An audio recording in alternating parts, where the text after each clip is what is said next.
Hey there everybody, welcome back to Endgame Tech. Today we're here to look at this guy, the Melgeek Mojo84. We'll get to the typing test in just a second, but before we do, I want to share my thoughts on this board because the Kickstarter campaign just launched and I've been using this for a good few weeks now and have really come to like it. In fact, this might just be one of my favorite pre-built keyboards ever, so let's get into what makes this special. So the first thing to know is that this keyboard is a successor to the Mojo68, which came out last year. This was a 65% keyboard, but the Mojo84 is a 75% keyboard, or a mini TKL. It keeps the arrow keys and the navigation buttons on the right side, but it also has a function row on the top to give it more of that TKL functionality in a more compact size. The Mojo84 has some changes inside though, and that's really what sets it apart. But before we get there, what else is special about this thing? Well, it has this fully transparent acrylic case, which looks really neat, as you can see. It uses a gasket mount implementation that's been improved from the Mojo68 to add more dampening and a PC plate for more flex and improved acoustics. There's also now a layer of pour-on switch foam that impacts the sound. It also features a new custom Kale switch that's very lightweight but also very smooth and honestly really nice, but it's hot swappable so you can change that out whenever you want. Switches are south-facing for compatibility with your GMK keycaps, and the stabilizers that come with it are plate mount, but they're honestly very good. They're nice and tight and there was no rattle at all in my unit, so it was good to go right out of the box. And then of course, there are these keycaps. On the Mojo68, there were options for different keycaps in the Kickstarter campaign. This one, for example, I think was called Retro, if I recall correctly. But this time around, we just have the plastic theme in either black or white. Now, all of the writing on the keycaps really isn't my thing, but this was a popular choice on the Mojo68, so I can see why they ran with it here. These keycaps use Melgeek's MDA profile, which is a bit taller than Cherry and more contoured. Let's see if we can get that to show. There we go. And this reminds me quite a bit of a shorter SA profile. They're double shot ABS, they're thick, and honestly, the keycaps are very well done. Do you like it? Take a second and let me know in the comments below. And while you do, let's take a closer look at the switches and the keycaps. Nice big legends here. Nice clean double shot, thick walls. Very, very nice. And the switches are themed to match the keyboard itself. We have that kind of off-white green on the top, the Kale box style stem, the orange bottom, and it's a 5-pin switch and is very nicely lubed. The lubing is quite consistent across the board here too, so I really didn't see any need to go and re-lube these either.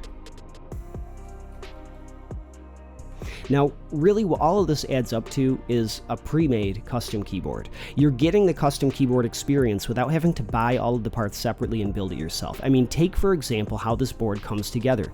You have your switches and keycaps, both of which are enthusiast level in my opinion, thick, highly themed keycaps and switches that are pre-lubed well enough that you don't need to lube them, but you can.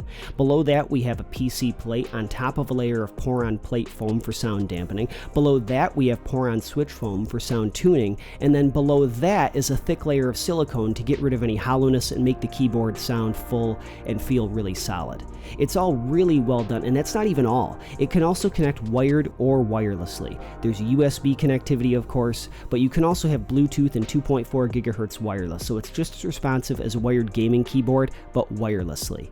You can obviously customize the RGB on this board and remap keys, but as of right now, there's no support for QMK or VIA, and we can only hope that that gets added in a firmware update after the fact. Why it can't be done here right now, I don't understand, because other Bluetooth keyboards like the QK65 or IKI68 are offering VIA support, and it's honestly pretty disappointing that this keyboard does limit you in your software choice, but it is what it is. This is also not the board you want if you're looking for bright RGB because it's pretty much hidden in all but dark rooms. Now, compared to the Mojo68, there's a lot of things in common, but Melgeek has listened when it comes to flex. The Mojo68 was dampened, but it was pretty stiff to type on with its aluminum plate and very full case.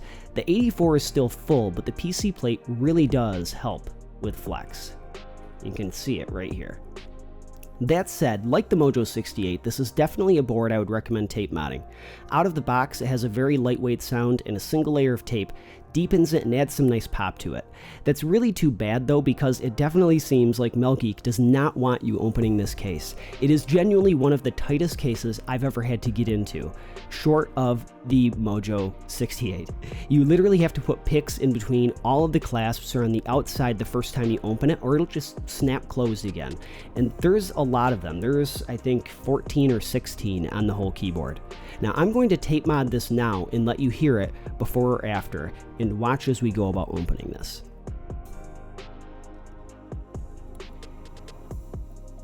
Okay, so I have all the clasps done here. You can tell my case is a little bit looser as they've kind of popped off a little bit on their own, but the first time that is definitely not the case. I was worried I was actually going to bend some of these picks. Once you get here, you can add them to the side, and once you pop your sides out,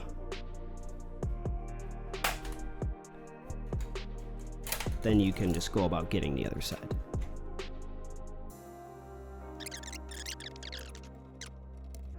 Okay, now we have our keyboard taken apart. If you do this, I would recommend leaving the PCB in the top case just because it makes it a little bit easier to put back together. And I would also recommend that you only use a single layer of painter's tape on the back. I've built and rebuilt this thing several times using different layers, and anything more than one layer of tape gives it that kind of muted tapey sound, if you know what I mean. So let's add our tape.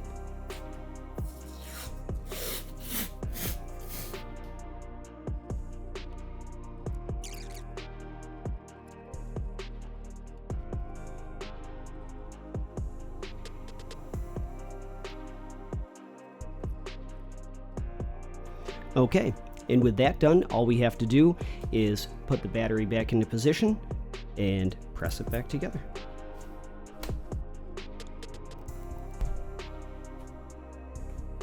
There we go. Let's hear how it sounds before and after the tape mod.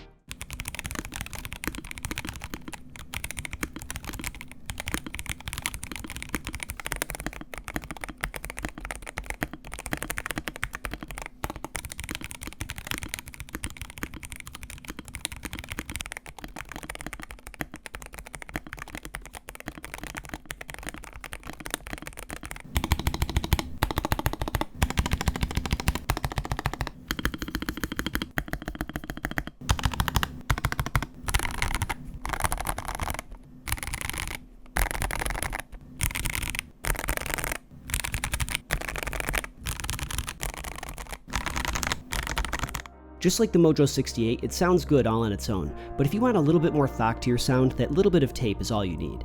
With that said, I think this is a really solid board. Melgeek has made some meaningful improvements for the Mojo68 to make this a really compelling keyboard at $159. And though that obviously diminishes somewhat at its retail price of $229, it's still a good value and a solid recommendation at that price point too.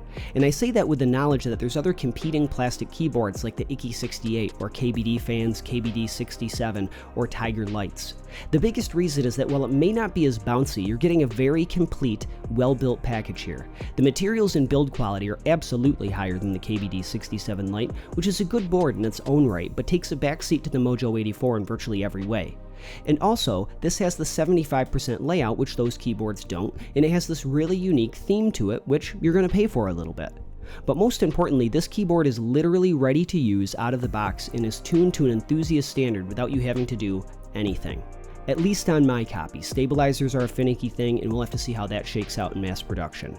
With that said, I still think I prefer the sound of the Mojo68 just a little bit more, as it has that extra bit of pop with a single layer of tape on it, but the 84 still sounds great.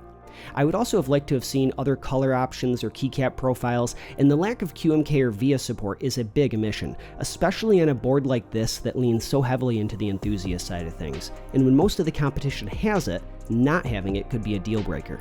But even with those, this is still a very good deal on a board that's essentially a pre-built custom that includes great switches and keycaps. If you haven't bought into those other options like the Icky68 or KBD Fans Lights, or maybe even if you have, this is definitely worth a closer look.